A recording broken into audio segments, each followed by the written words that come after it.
Sergeant Preston of the Northwest Mounted Police with Yukon King, swiftest and strongest lead dog breaking the trail in the relentless pursuit of lawbreakers in the wild days of the Yukon.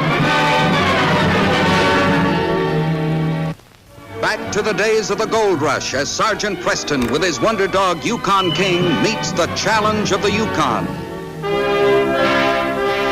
This is the Yukon, the territory patrolled by Sergeant Preston, where the lawless element drifting in with gold seekers from the States found no encouragement to remain in the areas policed by the Northwest Mounted. Skagway, Alaska, all-year open seaport, entrance to the Yukon from United States territory. Skagway harbored some of the most vicious criminals of the time, defiant to all but a handful of United States Marines. In a vacated cabin on the outskirts of town, Sergeant Preston prepared himself for a dangerous mission.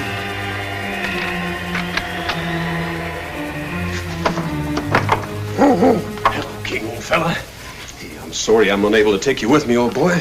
I'm afraid someone might recognize you. You know, we have no authority here in Skagway. If the man we're after sees through my disguise, it could mean serious trouble.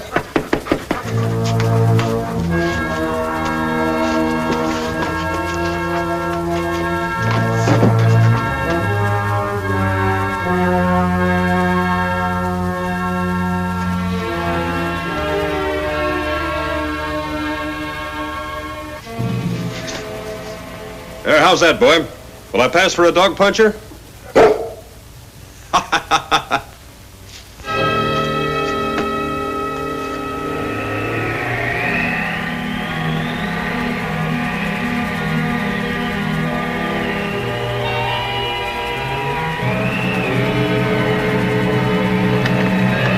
Each cafe had its own particular patrons of disreputable character. At the Miners' Rest, it was Big Ike Bancroft and his followers whenever they came in from Daya, a small settlement up the inlet from Skagway where Big Ike owned the principal hotel. I raise you, Rebo. Big Ike, I stay. You're making a mistake, Rebo. How many cards? 3. And the dealer takes 2. How much? I'll teach you to flirt while you're with me. You're not going anywhere, Miss Dayton. Just because you hired me to sing in your hotel is no sign you own me. Let me go.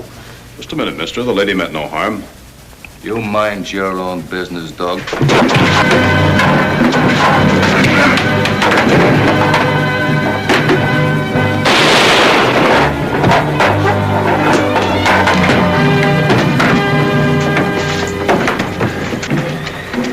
That's him, Captain. That's your man. What's your name, mister?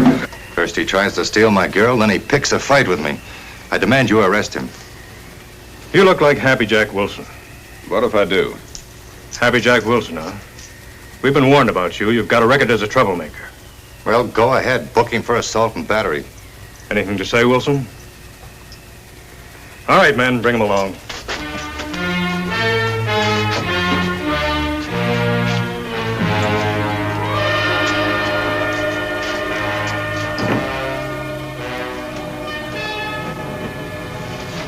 You remember this. If I ever see that dog puncher again, I'll cut him in half with a .44. You can tell him I said so. I've never seen him before. You just remember that. That ought to cover everything. I'll see you later, Rebo. We're going to die before that Marine captain gets any more ideas.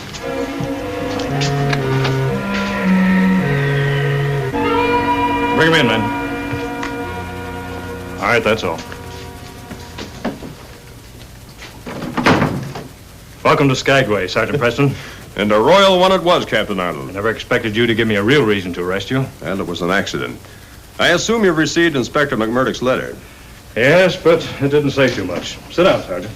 Well, the inspector thought it best that I brief you personally. Well, with males as they are, he's probably right. He gave me a description of your disguise and told me I'd see you at Miners' Rest Cafe. Requested your arrest, but that was all.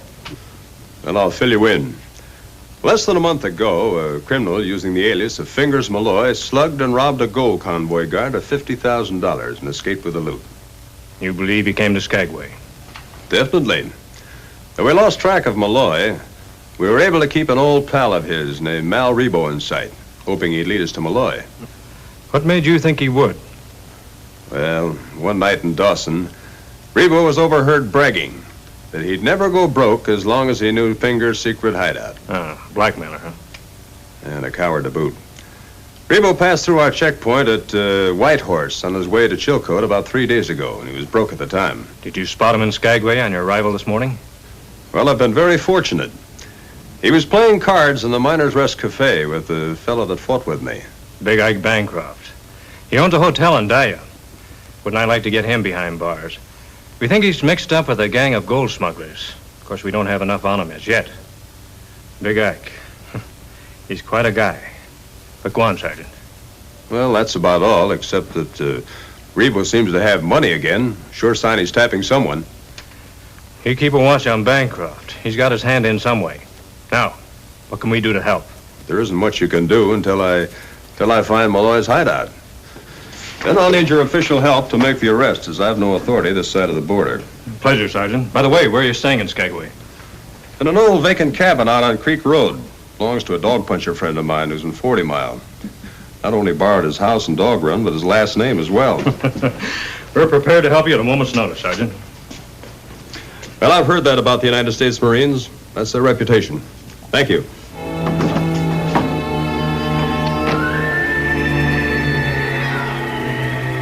Captain, you've got to listen to reason. Impossible, Rebo. My ship, the Northern Lights, is a freighter. And I have strict orders from our owners never to take on passengers at any price. It's impossible. Oh, but not even for $500 apiece? Well, that's $1,000. It's a small fortune, Captain. And the owners, they don't even have to know anything about it. You seem to have forgotten the crew. Why, the news would be all over the ship 5 minutes after you came aboard. I'm offering an awful lot of money, Captain. And my job is worth a lot more. I'm afraid you'll have to find yourself another ship. Good evening.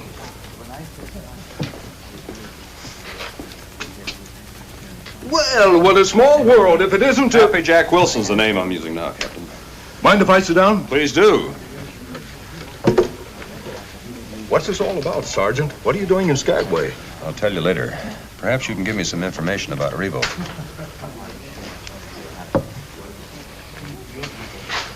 Who's that man with Higsby?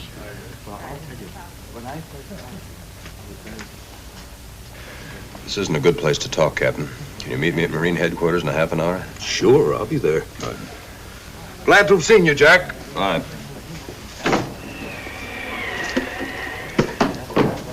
Well, I just dropped by to tell you how much I admire your fighting style. My name's Rebo. Thought those Marines were going to put you in jail. Well, your friend didn't come down to press charges. He left me off with a warning. That big Ike, he's no friend of mine. But I noticed that you were friendly with Captain Higsby. Yes, I am. I was just thinking, how'd you like to make a few extra dollars? Maybe. What do I have to do? You got a dog team? Yeah.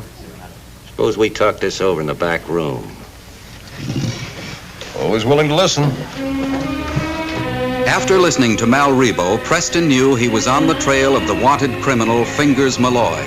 If Preston could book passage for him and a friend on Captain Higsby's ship, Rebo offered to pay the disguised Mountie $500. Pretending to consider Rebo's proposition, Preston left the cafe to pick up King. If all goes well, fella, we'll be going home soon. I'm going to need your help, understand? I'm going to show you how to find Marine headquarters. You may have to go there for yourself for help if I run into trouble, huh? Okay. Why don't you relax, Higsby? Preston will be here shortly. That's all very well for you to say. But you haven't the responsibility of a ship that has to leave port in 18 hours. And I've got a lot to do. If he doesn't show up pretty soon, believe me, Sorry I'm late, gentlemen, but the delay was necessary and helpful. Captain Arnold, this is Yukon King, a regular member of the force. I've just taught him how to reach you in case I need emergency assistance. A good idea, Sergeant. A fine dog. I envy you. It's getting late. Sit down, gentlemen, please. Now, Sergeant, we may have your plan of action. Simply and in a few words. I've been propositioned by Rebo to persuade Captain Higsby here to book Rebo and another man who's probably the fugitive Malloy aboard his steamer. Now, wait a minute. Hear him out first, Captain. At 3 p.m. tomorrow afternoon, I'm to pick Rebo up with my dog team on the outskirts of town. He'll guide me to the hideout of his mysterious friend. Go on, Sergeant. Well, according to Rebo's plans, I'm to bring both men back on my sled to an abandoned dock on the other side of Pier 40, where Captain Higsby will have a boat waiting to take him aboard his ship. I'll do no such thing. Now, please wait till you hear the rest of my story. Your ship will be manned by Captain Arnold and his men, who will be disguised as seamen. They'll make the arrest. Now, do you still object, Higsby? Well, no, as long as my sailing isn't delayed. Good. How about you, Captain Arnold? Excellent, Sergeant. We'll be there when you arrive. Fine, then everything's settled. Good night, gentlemen. Good night. Come on, King. You may not be a Marine, Higsby, but I wish you were.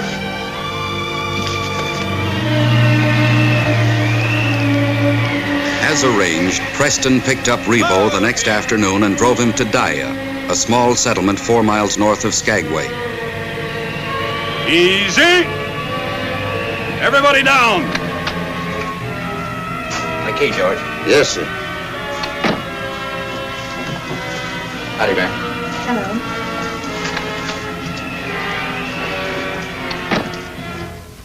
I saw you arrive and I came down to warn you. Warn me about what? Leave here as fast as you can. Big Ike's inside and means to kill you on sight.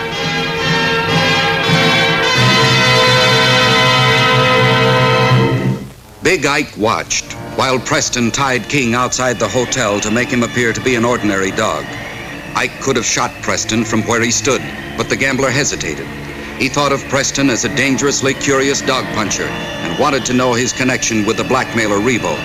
If Big Ike had been distrustful of Rebo before, he was doubly so now. Well, did you work it? Everything's arranged, Fingers, for a price. There's a dog puncher named Happy Jack Wilson waiting outside now with a team and a sled. And he's going to run us into an old pier on the other side of Pier 40. How do you know he will? How do you know he hasn't already tipped off the police? Money talks and mine's been shouting. So just simmer down, Fingers. I know what I'm doing. That's just what I'm afraid of. Sometimes you're too slick.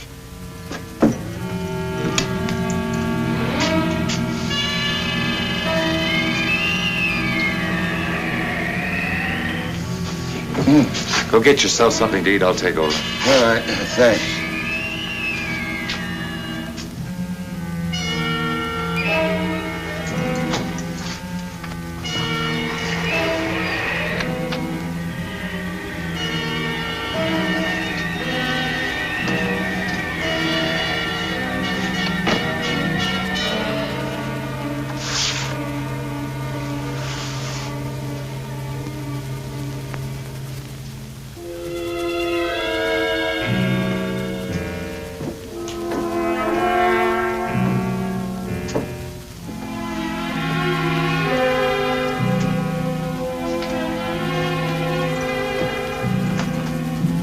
With that sixth sense given to animals of superior intelligence, King knew that Preston was in danger.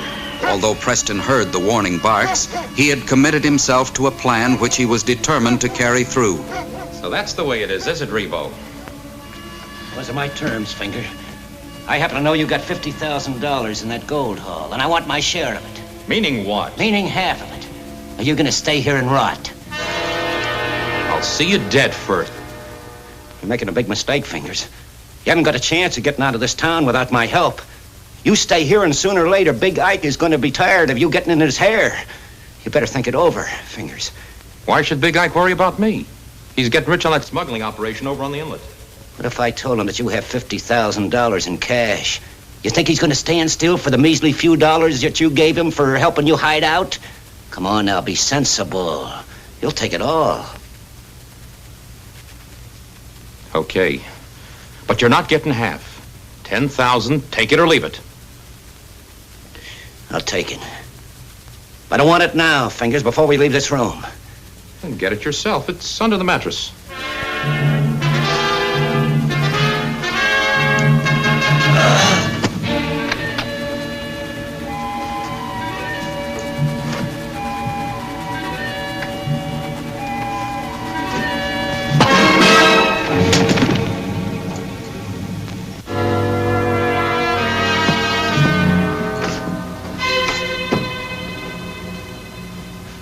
If you think you're leaving me with these two to get rid of Fingers, you're crazy. Neither of them are dead yet. And you finish your own dirty work. What? Now what's eating you? Do you know who this is? No, who, an informer? Where's a Mountie? It's Sergeant Preston. A Mountie? You'd better get rid of him quick. Killing a Mountie is as good as committing suicide. You know what you've done, you lame-brained idiot?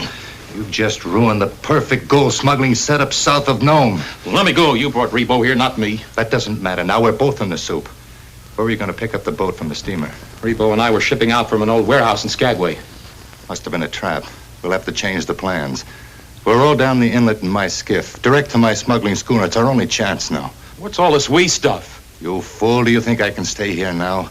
We'll have every Marine from Skagway here in 24 hours. Do you know what that means? That means they'll search every inch of this hotel. They're bound to find some evidence of my smuggling setup. And if I'm lucky, they'll still connect me with you. Not to mention Rebo's murder.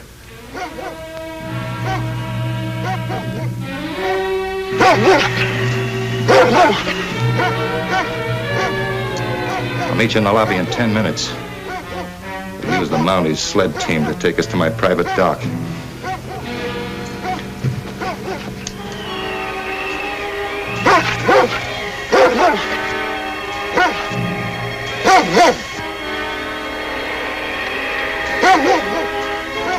George?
All right, you Huskies, on your feet, line up!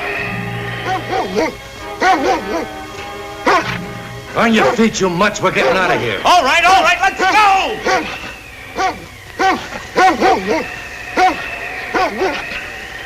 It's that big lead dog. He's telling the team not to go. I'll take care of him. Put that away. What are you trying to do? Bring the whole town over here to see what's going on?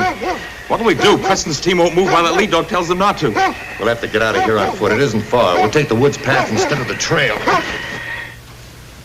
He's dead. You say Big Ike and Fingers are on their way to the inlet, huh? Yes. Well, obviously, they must have some means of escape there. Well, they do. Big Ike's been using Dia Emmett for years to smuggle out contraband gold. He's made him rich. They've got a secret dock and a skiff there. Yeah, that means they intend to reach the steamer by water instead of going by the way of Skagway. That changes my plans completely. I'll have to head them off. You're taking your life in your hands by doing this. Why? Certainly not for revenge. You're not the type. I think I have a right to know. I'm very grateful for all you've done for me. Someday soon, perhaps I'll be able to give you an explanation. I'm sending for the Marines. King. Yes, I know you want to go. Sit. Captain Arnold, King. Go to Captain Arnold at Marine Headquarters. Understand? Captain Arnold at Marine Headquarters. Now go, King. What a wonderful dog. What route do I take to get to the inlet? Well, that's the only trail you can take a sled through. Well, with the load they're carrying on foot, I should still be able to head them off. Shall I ever see you again, Jack? Perhaps. But maybe next time you won't recognize me. Thanks for everything, and goodbye. I don't quite understand, but good luck. All right. On you, Husky.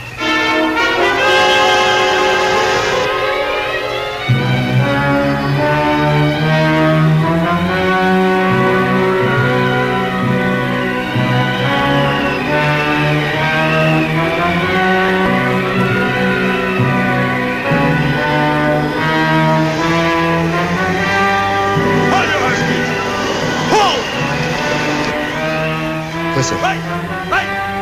The dog sled. Yeah, somebody's coming down the other trail toward the inlet. Come on, let's go, quick.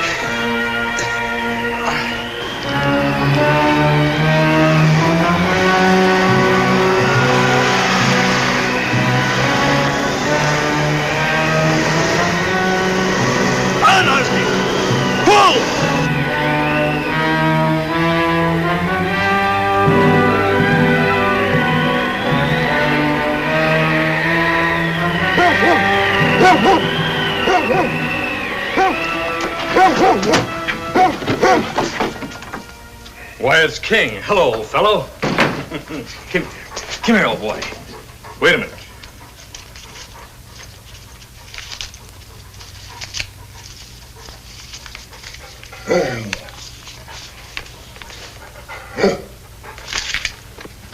Smathers, have Sergeant Cassidy report outside with 3 men. On the double. If I had 6 men just like you, policing Skagway would be a Sunday school picnic. All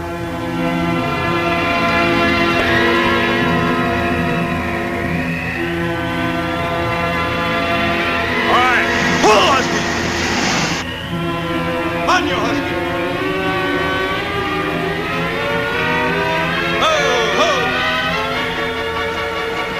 All right, down, everybody. Now we've got no choice. It's the Mountie or us.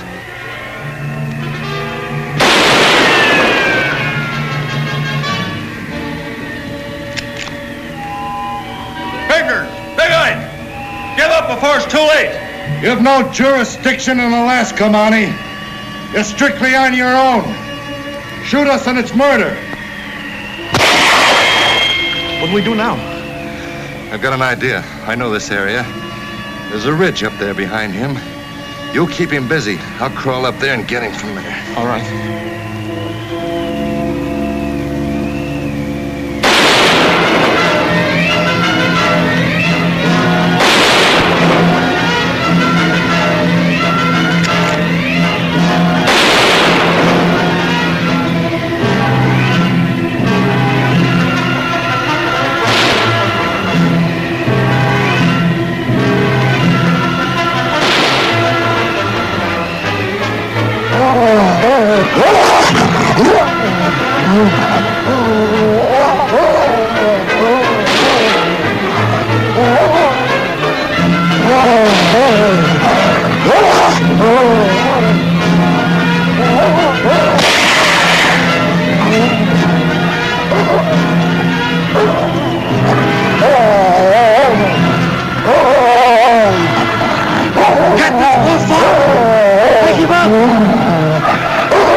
Take over, Cassidy.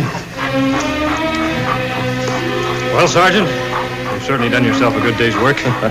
Might have been my epitaph, but for King here. Come here, boy. Come on.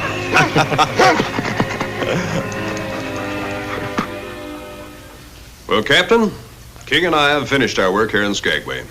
We'll send Fingers Malloy and the $50,000 you recovered back to Dawson under guard when the extradition papers come through. We've got enough evidence against Big Ike to send him to jail for a long time. Sergeant, I'm sorry to see you leave. Well, thanks, Captain. Thanks for your hospitality and your cooperation. It's a pleasure. And you, old fellow, anytime you get tired of the Northwest Mounted, you come around to the United States Marines. Well, King already believes in your motto, Semper Fidelis. Always faithful, though I doubt whether he'll ever leave us. That right, old fellow? Those men of yours tried to keep me out of here, Captain. Well, I can see it didn't do them much good. I just had to see you before I left. Are you leaving Skagway? Yes, under the circumstances, I think it's best. I'm taking the next boat to Vancouver. But not before I give you this. You know you're going against Mountie regulations, Miss Arnold. Only the Crown can reward a Northwest Mounted policeman. Well, there's nothing that says I may not reward King. Well, say goodbye to the lady like a gentleman, King. This case is closed.